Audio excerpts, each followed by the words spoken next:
All right, and next we have Carlos Vincente, who's going to talk about network automation and tools. Thank you. Where is the clicker? This one?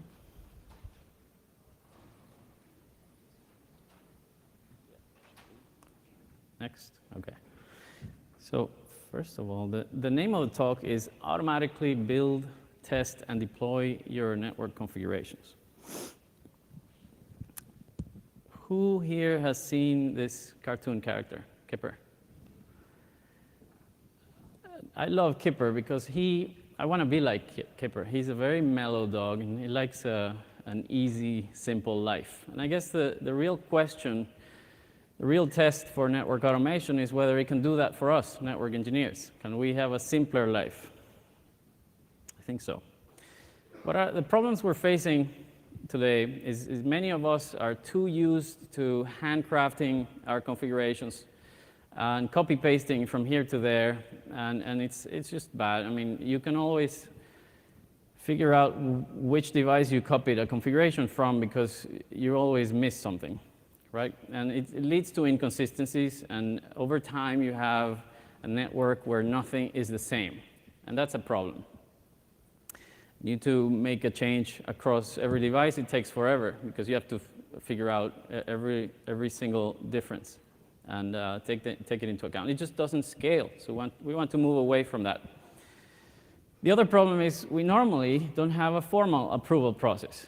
We are sitting in front of the CLI, and we decide that that's the right configuration that has to be in there, and we commit it, if we have even commit operations. We want something better than that. We want some kind of review process, and we want that to be formal. So some of the goals we had when we started this project called Kipper was we want to facilitate this consistency, and of course you do that by using templates, and it's something that some people have been doing forever. I remember at the University of Oregon we used to use M4 macros, the ones used for SendMail. Maybe you're not. Yeah, Joel remembers. So yeah, templates. Templates allow you to have things that are standard, that are accurate, and predictable. Of course, we want to minimize errors. We don't want to think at the CLI. We want to have a smarter system. And we want reviews and approvals, and we want automated tests. That's a very important thing. We want tests to happen automatically.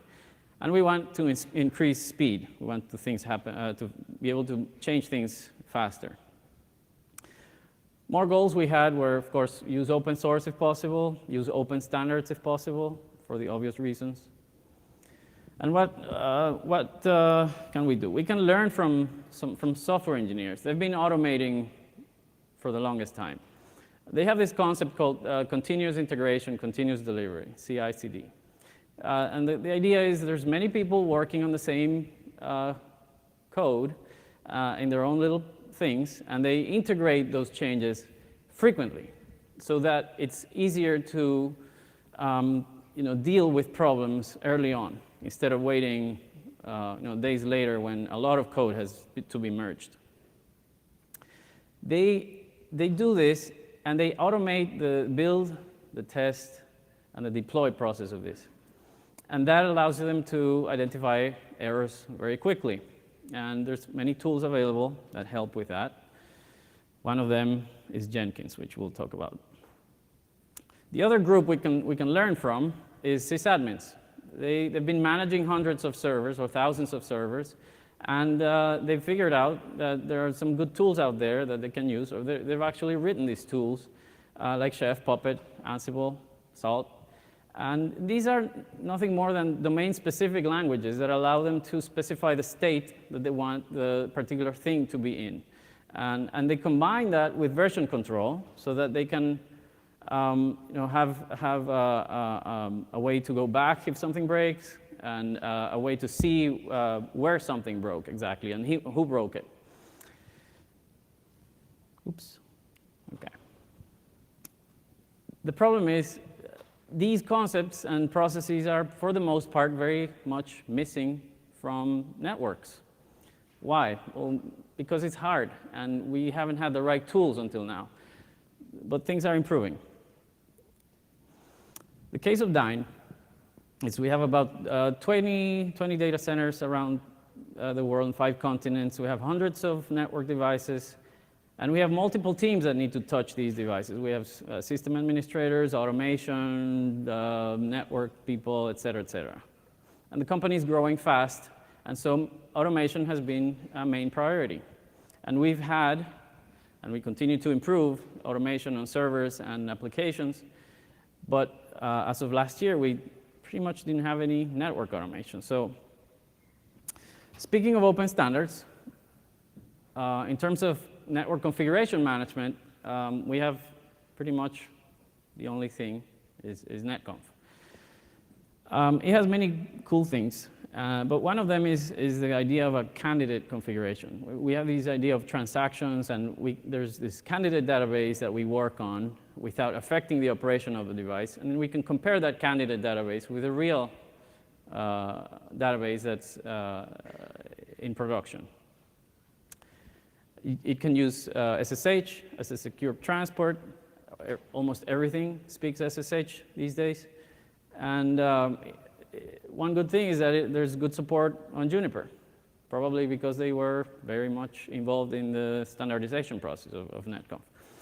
But the problem is it's not so much available in other platforms, and that's not so good. Ansible is one of those configuration management tools that I mentioned, and it has some great things. One of them is that it's focused on simplicity. It's easier to learn Ansible than some of the other ones. And it's agentless, meaning that you don't need to install a piece of code or an agent in your network device, and that's very important. It uses SSH to communicate. It uses the push model versus, as opposed to the pull model, and I like that because I feel like I have more control on when things happen and the timing of these changes. And one great thing is that it's modular. You can write your own modules and make it do different things. And fortunately, Juniper wrote a module for Ansible that implements netconf. And so you can have Ansible speak to your network using netconf. GitHub, everybody's heard about GitHub. It's based on Git, version control, has a web interface, and has some very cool features like forks, pull requests, things like gists, where you can post little snippets of things and make them look pretty, and they have a URL, and other good things about them. Of course, you're not going to put your network configurations on GitHub, on the public GitHub, but for a fee, you can keep them private, or you can run your own appliance. The other tool is Jenkins, and this one is used. It's very popular. It's open source, very popular among software developers. And it's basically a web-based tool that integrates with other things in a way that allows you to execute code when things happen, events. And these events can come from any of the integrations that Jenkins has. In our case, we use it and we integrate it with GitHub. So when a pull request happens, we can make Jenkins do something. When a merge happens, we can make Jenkins do something. Now, if you have to pay attention to one slide in this talk, this would be the one. So pay attention. This is the workflow we've built using these tools and concepts. You have engineers. They all have a copy of the repository for making network changes. And we have a smaller group of administrators that have some higher control on what happens. So let's say this engineer makes some changes, and he or she sends a pull request via GitHub. This pull request causes GitHub to send a notification to the Kipper server, which is nothing more than a Linux box running Ansible and Jenkins. It basically tells Jenkins, here, there's a new pull request, and here are all the details about it. Jenkins downloads the latest copy of the repository. It merges the code from the pull request. It builds the configurations using templates, and it sends a test, a dry run, to the network. It doesn't actually commit anything, but it sends a dry run to the network, and it says, tell me, does this run? Does this have any syntax problems? And if there are any changes, I want to know exactly what's changing in the device. So you get back a diff. You send that diff, you put it in a gist, and you send the URL to the administrators and the engineers, and they look at what's going on, and they see, yeah, well, that makes sense. I don't think that's going to break anything, and I know now that the syntax is OK. And so if everything looks fine, the administrator approves by merging the code, the pull request. When the merge happens, another event is triggered in Jenkins, and it optionally can release a new version of the configuration for the whole network, and eventually send the configurations to the network, now for real. Notice that nobody's at the CLI at this point. And everything that came out of Kipper was generated by a template. The way things are organized is there's an inventory file that has all the device grouped by functions and by location. So you group all your routers that are edge routers in one group, and all your routers that are, I don't know, whatever. And then you keep all the other stuff, all the stuff that's in one location in another group. Why? Because things that are in those groups have common things, right? Things that are of, edge routers have very many things in common, and things that are in a location have things in common. So you use those commonalities and those groups to let Ansible be smarter about how the templates are rendered. Use variables that apply to either groups or individual nodes, and you tie those things together in things called roles. This is an example of a variable file, and the format is YAML, yet another meta language, I think.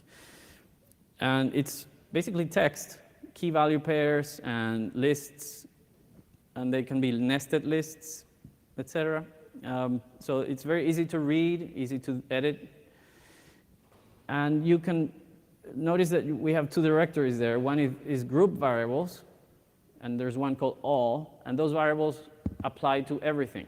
So you have things that are the same everywhere. And you have things that are the same in Amsterdam, or you have things that are the same in Ashburn, etc. And then you have host variables that are the things that are very particular to that router. Now, templates in Ansible use something called Jinja 2, which it's nothing more than, it's basically Python and text, text with embedded Python, and you can have conditionals and loops. And now, this is important. We used XML as the format of our configuration descriptions. Why? Well, first thing, because we had to. It turns out that XML is better, is supported across many different versions of Juno, so it makes our life easier. But most importantly, XML is very easy to parse with code, and you can load the final configuration into a data structure, and then you can do very cool things, like make sure that all my interface descriptions follow the convention. Make sure that all my BGP sessions have MD5 passwords. Make sure that all my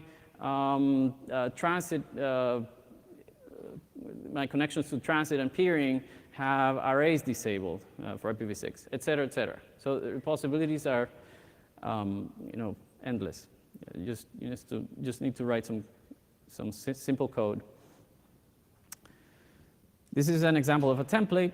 You have XML with variables that are interpolated, and you have for loops, and you have conditionals. And if this happens, do this. If this other thing happens, do that. And here's the build process in a diagram. The way this works is Ansible connects to the network with netconf, and it gets facts. What are these facts? They're the version of the operating system, the model, etc. Things that are useful when you're building these configurations, when you're parsing, or not parsing, rendering these templates. You take those facts and you combine them with the variables that you've edited. And in this example, you have two services. You have SNMP configuration and you have system parameters. So I have variables for each one of those. And I feed those variables and those facts to the templates, one for each service. And those templates come out and generate little snippets of configuration in XML. And finally, we take all those and put them together into one XML file. And at the end, then you can do your validation. You can run all the little scripts that check for all your policies. The test is, as I mentioned earlier, it's a commit check in Junos. It sends the configuration to the device, but it says, just don't put this into the actual running database.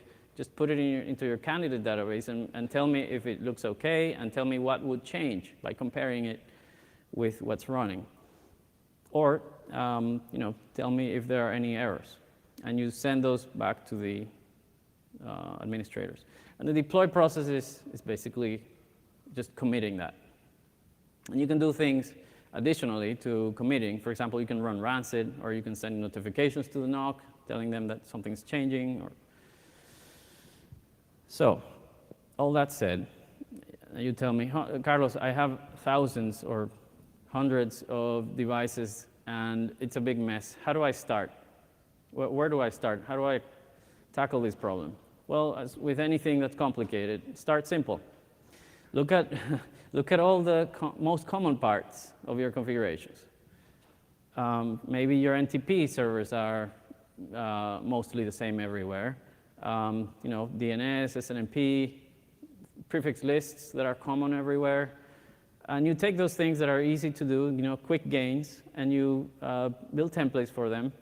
And you work incrementally towards 100% coverage of the configuration with templates. And then the great thing is your template becomes your policy. And you can do dry runs periodically, let's say a few times a day, comparing what the template says that the network should have with what the network actually has. And you can send notifications and say, what do we do here? Do we modify the template, or do we modify the network to go back to where it should be? The challenge is, as with anything, it's a cultural change. It requires us to think differently. We no longer can, quickly sit at the CLI and, a quick fix. I can do this in 2 minutes. Well, maybe you need to spend a little more time and build a template, and it's a bit of an investment, and you just do a bit more work up front, and then you'll greatly benefit later, because it's later on, the template is going to drive the thing, and it's going to make it all the same. Another little nuisance is that sometimes the dry runs fail because someone is at the CLI making a change and they have the lock. And so Ansible complains that it can't modify the device because someone's using it. And that's just a little problem until everything is covered by templates. You just have to run the pull request again. The other issue is if you really want to have tight control and you want just a few people to decide whether a change is merged, then you have the issue of off hours. I mean, what if you have an on-call person that is not an administrator that needs to make a change really quickly because there's an attack? What do? Do you wake up the administrator? Maybe not. But that's a matter of thinking about permissions and how you want to do that in your own case. Other limitations, the main limitation here is if you have a multi-vendor environment, this is a little harder because the APIs are not standard. Will they ever be? I hope so, but I'm not so sure. hopefully this will create maybe more demand for that, and vendors will listen to us. Looking ahead, these tools are okay for now, but there will be better tools. And there's this person called Jeremy Schulman who did a lot of this work at Juniper. Who founded his own company called Sprockets, and he thinks he can do a better job, and he's building something that looks like Ansible, but is more network focused.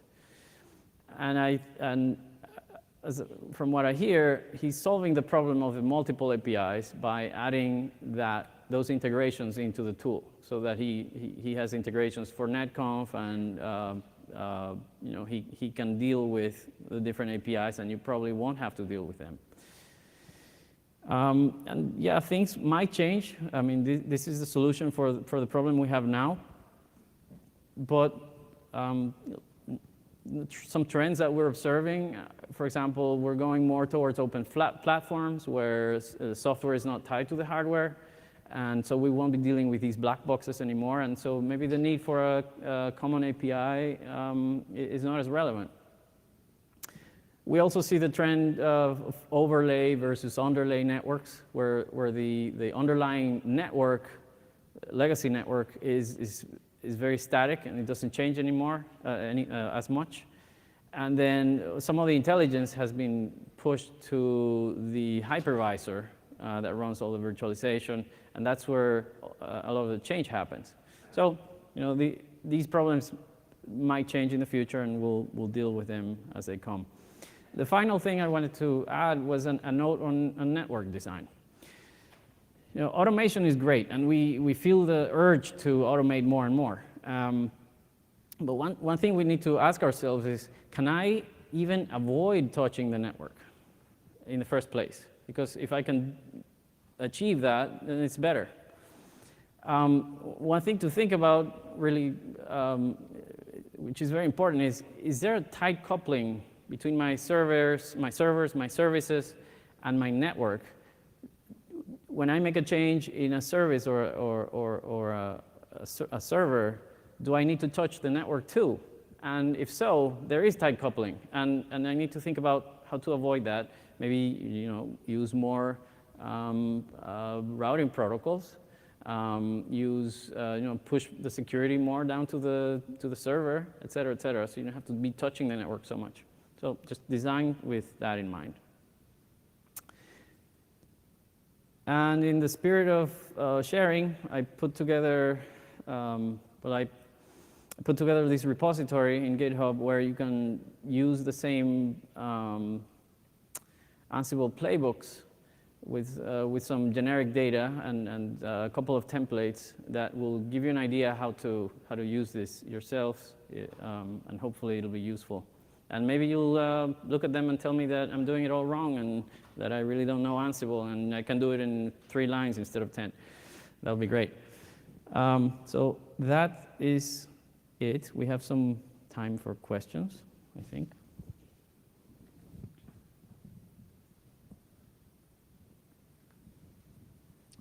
Hi, this is Andre with OpenDNS.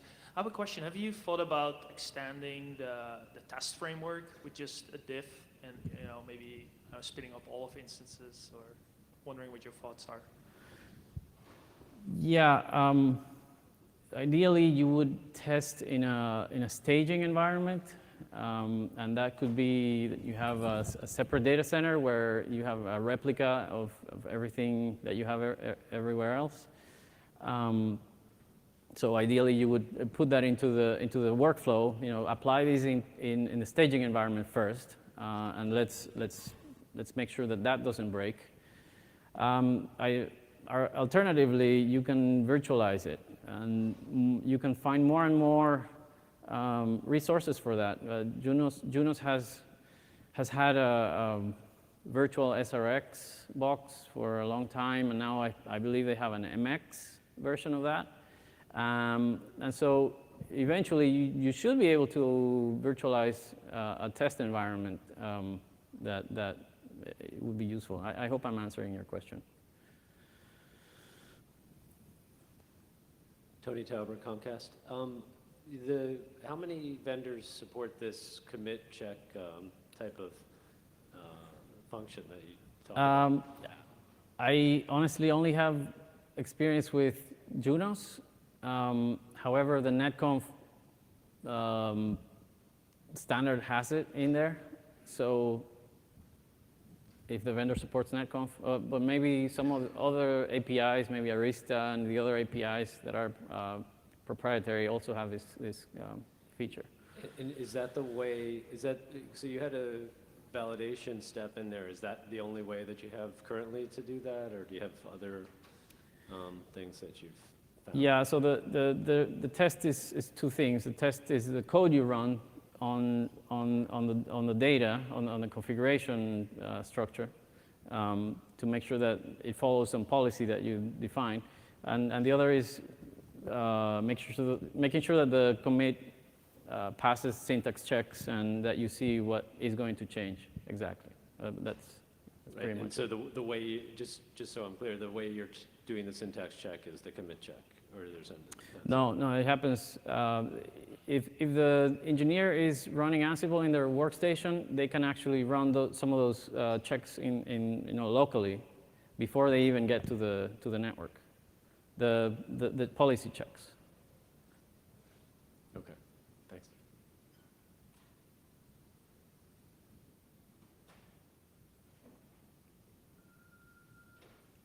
One more. Hi, Eric from Amsterdam Internet Exchange. I just want to ask you, how do you keep track of your equipment? Say, how do you build the database of your equipment? A database of your equipment. When I was at the University of Oregon, we wrote something called NetDot that uses SNMP to discover the whole network, and it puts it all into a database, and it's very detailed, and you have a lot of information about what the device is and the interfaces and everything. And it's open source, so you can use that, for example. Yeah, but it's just like collecting information from network equipment. But are you also using it for like provisioning? Yeah, that's a great question. Not yet, but we could feed Ansible, instead of having a text inventory file, that inventory can come from a database. So and that's something I want to do. Okay. And the database would be, either NetDot or something else.